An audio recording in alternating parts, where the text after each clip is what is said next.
Bom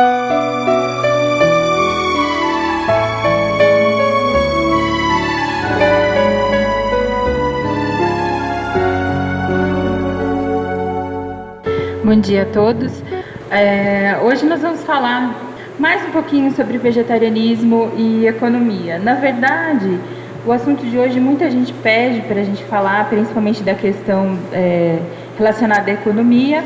Estou trazendo alguns dados sobre o vegetarianismo, o impacto dessa dieta. A gente sabe que ela é possível e os impactos benéficos, na verdade, que ela pode trazer para a nossa vida, para o nosso dia a dia. Então, quando a gente fala de animais, a gente geralmente só lembra daqueles que estão próximos da gente, do cãozinho e do gatinho, mas existe uma gama enorme de outros animais e que a gente tem que realmente, se a gente ama, realmente prezar por todos eles. Sabemos que a força propulsora da transformação social está na prática maior de todos os mandamentos, a lei de Deus, o amor, expressado na solidariedade e fraternidade, capaz de mover montanhas, amar a Deus sobre todas as coisas e ao seu próximo como a nós mesmos. Significa trabalhar pela inclusão social, fruto da justiça, significa não ter preconceitos, aplicar nossos melhores talentos em favor da vida plena, prioritariamente daqueles que mais necessitam, somar esforços para alcançar os objetivos, servir com humildade e misericórdia. Então, não só os seres humanos devem ser tratados com misericórdia, mas também os animais, porque a gente faz parte de um sistema, de um ecossistema, e para que a vida se mantenha em equilíbrio, tudo precisa estar em equilíbrio. Então, aqui eu vou trazer para vocês, na verdade, mais para deixar para vocês pensarem, para refletirem, alguns dados socioeconômicos e ambientais também a respeito dessa questão, os indicadores sociais. A população hoje mundial é de 7,6 bilhões de pessoas e estima-se que até 2030 seja de 8,6 bilhões. Esse é um número que alguns cientistas apontam que já sobrecarrega o ecossistema do planeta Terra. Hoje, para que a gente pudesse estar vivendo com uma vida em equilíbrio de fato, para que todos tivessem acesso a tudo, esse número teria que ser por volta de 4 bilhões.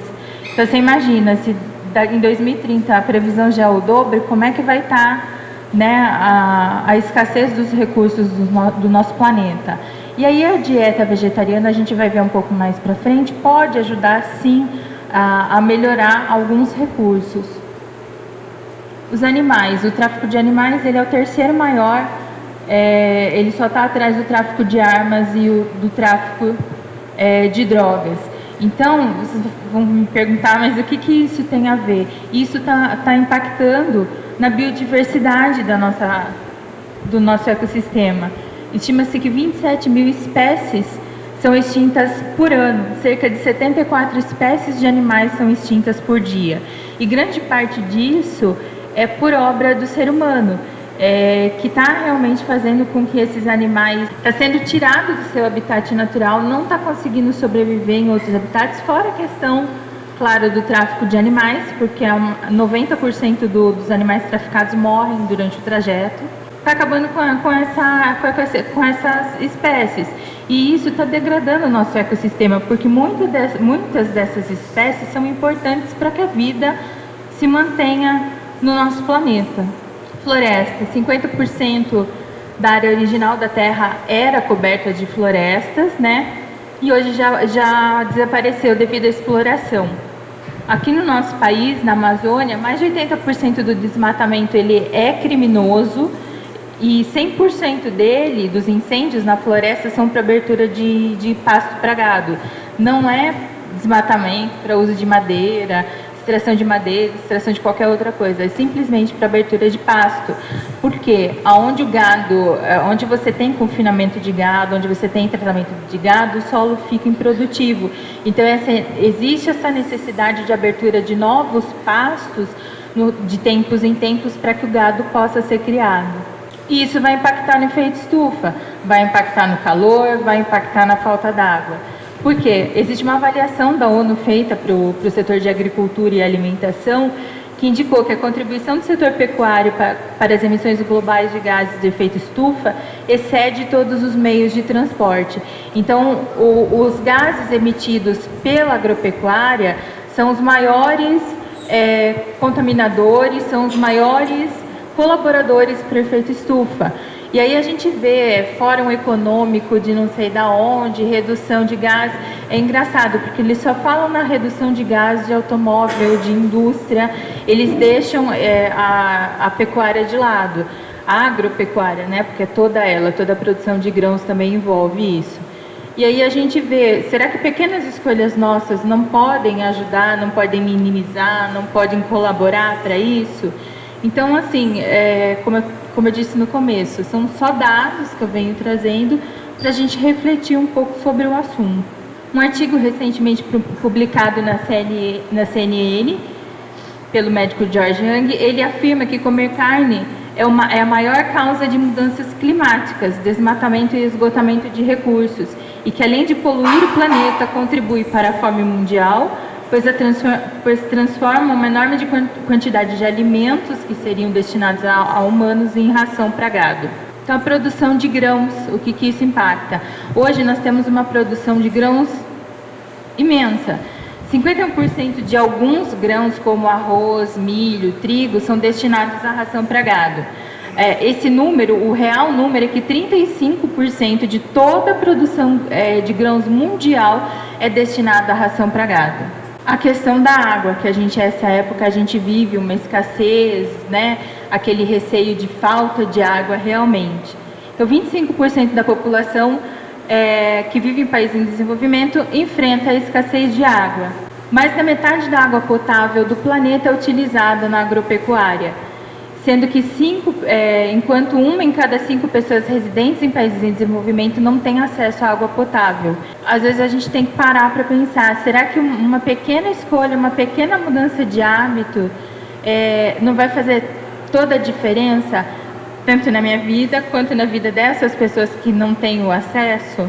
Aqui só para vocês terem noção, para a fabricação, né, para chegar a 1 quilo de carne na mesa, é necessário mais de 15 mil litros de água, enquanto que para 1 quilo de batata são 290 litros. É necessário água?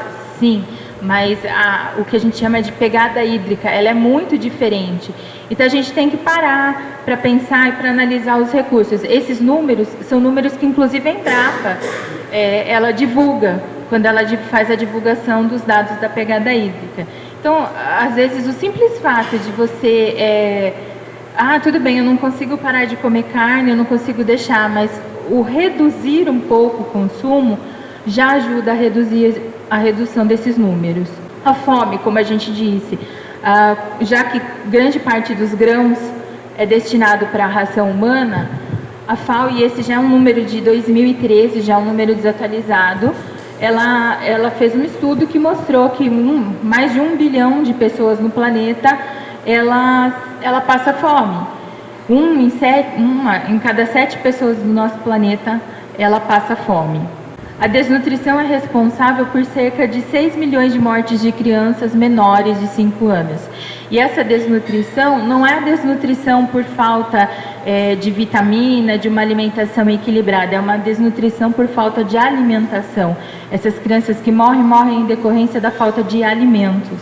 A quantidade consumida pelo gado atualmente alimentaria mais de 9 bilhões de pessoas. Então a gente falou lá no começo, nós somos 7.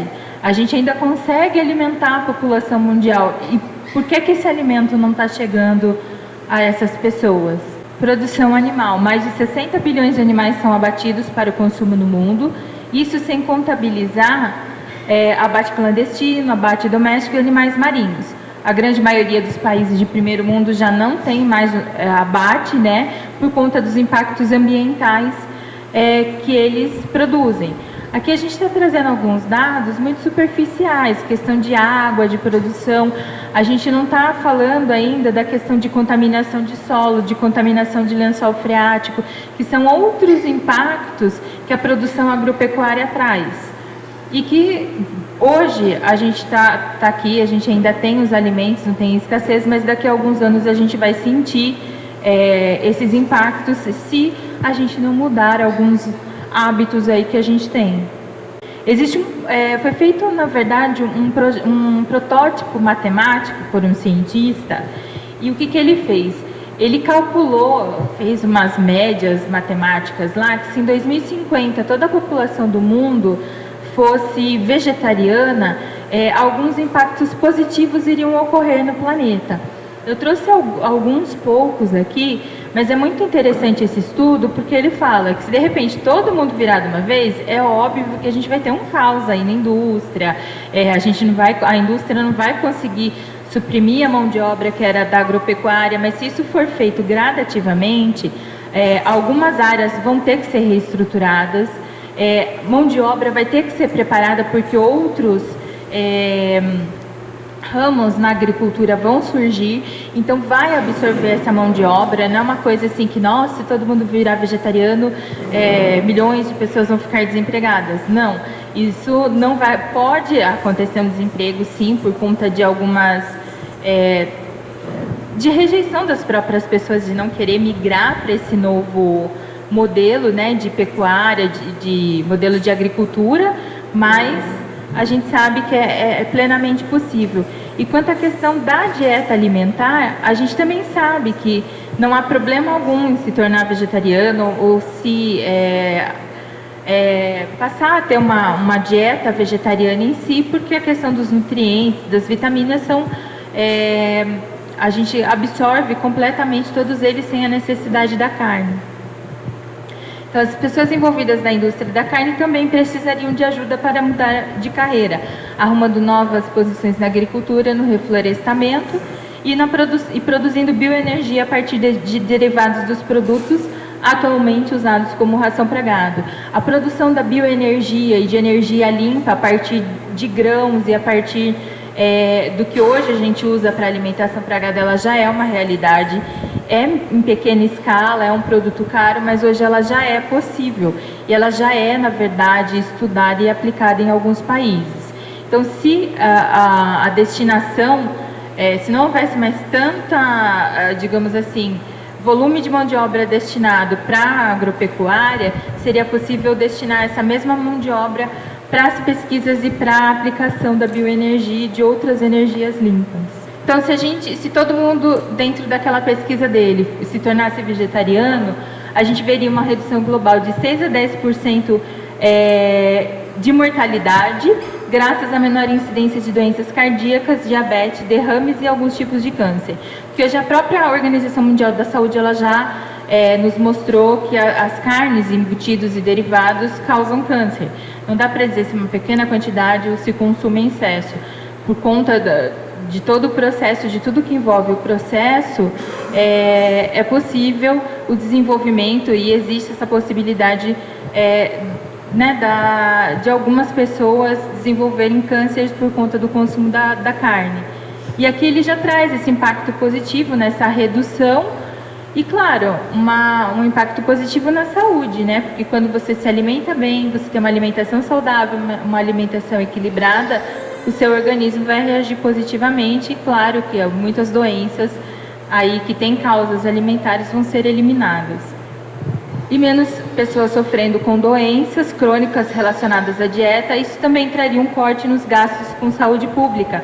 Você vai falar 2 a 3% do PIB global. É um número, o 2 ou 3% pequeno, mas economicamente falando, em volume de dinheiro, ele é muito grande. Dinheiro que poderia ser aplicado em outras áreas, como moradia, segurança, educação. Então, os impactos dessa dieta, eles são benéficos, não só para a saúde, não só para o nosso bolso, mas para o nosso planeta. Porque aí você tem a redução do consumo de água na produção, a redução de emissão de gás carbônico, efeito estufa. E aí a gente fala, tá calor, né? Que calor! E aí quando a gente fala desse calor, esse impacto também vai refletir, né, na questão do aquecimento global. Por quê? Porque existe nesse estudo também, ele fala que existe a possibilidade de emissão de até 40% menos de gás. E isso ajudaria no clima da Terra. E aí quando a gente vai tratar onde era pasto, que agora vai virar floresta, nós vamos ter mais árvores, a gente vai devolver biodiversidade para a natureza. Então são impactos benéficos para a gente, para as próximas gerações. E esses estudos, como vocês viram datas lá, 2030, 2050, não está longe. Então assim, a gente vai ter que se adaptar. Existem estudos mostrando que a carne daqui a alguns anos ela vai ficar extremamente cara, até por conta do custo desse processo produtivo. Então assim, não que eu queira que todos se tornem vegetarianos, mas pensem na possibilidade da redução, de ir acostumando já a uma dieta alimentar diferenciada, porque a gente vai sentir não só no organismo, como a gente já sente, porque muitas pessoas, a gente fala, está com câncer de intestino, câncer ali, quando você vai ver a causa é a alimentação, e também a gente vai estar ajudando no nosso bolso, né? Porque quanto melhor a nossa saúde, quanto mais uma alimentação em equilíbrio, menos doenças a gente tem. E aí, na verdade, são dados, né, que eu trouxe. E para finalizar, existem algumas campanhas hoje que circulam pela internet, e algumas escolas no estado de São Paulo também já aderiram a ela, que é a Segunda Sem Carne. Então, se você fala para mim assim, não consigo me tornar vegetariano, não consigo deixar de comer aquele bifinho no final de semana, pelo menos faça adesão a essa campanha, porque já tem estudos aí em andamento para ver o impacto dessa campanha, dessa escolha da Segunda Sem Carne, e já vem trazendo dados positivos. Então, é um consumo menor de alimentos de origem de animal, de carne, né, propriamente dito, está tendo um impacto na saúde. As próprias crianças das escolas, né, elas já vêm se mostrando abertas a essa dieta alimentar, e para os filhos, para se adequar ao mundo, ao planeta, porque a gente vê que mudanças vão ter que ser necessárias, porque o planeta não vai comportar mais uma alimentação onívora como a gente tem hoje por muito tempo, e tentar, né, divulgar, aplicar nas nossas vidas, na nossa família, pelo menos essa campanha. E aí, para finalizar, seja você a mudança que você quer ver no mundo. Comece por você. Comece fazendo um pouquinho, comece com a Segunda Sem Carne, e de repente aí você já mudou aí a sua alimentação toda. Então era isso que eu queria trazer. Na verdade, são mais informações do que propriamente um discurso, discutir a alimentação vegetariana, dizer que ela sim é possível, que os benefícios dela para a nossa saúde e para o planeta são enormes, e contribuir para quem quiser, né, tá divulgando as informações para quem quiser aderir a essa dieta, mostrar que não tem nada demais, que não é um bicho de 7 cabeças, que você não vai ficar desnutrido, não vai ter problema alimentar ou nutritivo por conta dessa dieta. Então, a gente vai passar para os nossos atendimentos, e aí quem quiser tirar dúvidas depois pode estar aproveitando o atendimento para isso.